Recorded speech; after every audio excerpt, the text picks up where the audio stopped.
ആറന്മുള വള്ളസദ്യയിൽ ഇടഞ്ഞ ദേവസ്വം ബോർഡും പള്ളിയുടെ സേവാസംഘവും. ബോർഡ് വള്ളസദ്യ വാണിജ്യവൽക്കരിക്കുന്നു എന്നാണ് ആരോപണം. CK അഭിലാലുണ്ട് കൂടുതൽ വിവരങ്ങളുമായി. Abhilal, good morning. അത്തരത്തിൽ വള്ളസദ്യ മറ്റു ദിവസങ്ങളിൽ കൂടി നടത്തുന്നത് പൊതുവിലുള്ള ഒരു ആചാരത്തെയും ബാധിക്കുമോ? ഇതാണോ ഇവർക്ക് പറയുന്ന കാരണം? എന്താണ് വിശദവിവരങ്ങൾ?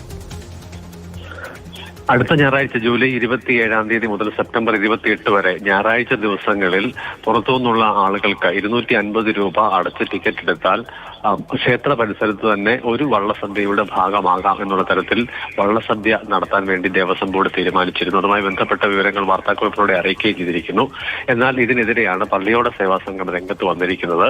പള്ളിയോട സേവാസംഘവുമായി ചേർന്ന് ദേവസ്വം ബോർഡ് വഴിപാട് വള്ളസദ്യ നടത്തുന്നു എന്ന തരത്തിൽ പ്രചരിക്കുന്ന വാർത്തകൾക്ക് അടിസ്ഥാനമില്ല എന്ന് സെക്രട്ടറി പ്രസാദ് ആനന്ദഭവനാണ് വാർത്താക്കുറിപ്പിലൂടെ അറിയിച്ചിരിക്കുന്നത്.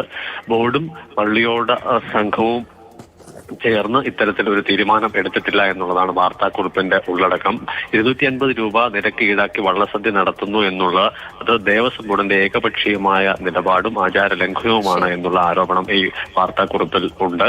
എന്നാൽ യാതൊരു തരത്തിലുള്ള അഭിപ്രായ ഭിന്നതയും ദേവസ്വം ബോർഡും പള്ളിയോട സേവാസംഘവും തമ്മിലില്ല എന്നാണ് ബോർഡ് പ്രസിഡന്റ് വാർത്താക്കുറിപ്പിൽ വിശദീകരിക്കുന്നത്. ഏതായാലും അങ്ങനെ ഒരു തർക്കം രൂക്ഷമാണ് എന്നാണ് മനസ്സിലാക്കാൻ കഴിയുന്നത്. ആറന്മുള വള്ളസദ്യയിലാണ് ഈ വിവാദം വാണിജ്യവൽക്കരിക്കുന്നു എന്നതാണ് പൊതുവിൽ ഉയരുന്ന ഒരു അഭിപ്രായം. CK അഭിലാലാണ് വിശദവിവരങ്ങൾ നൽകിയത്.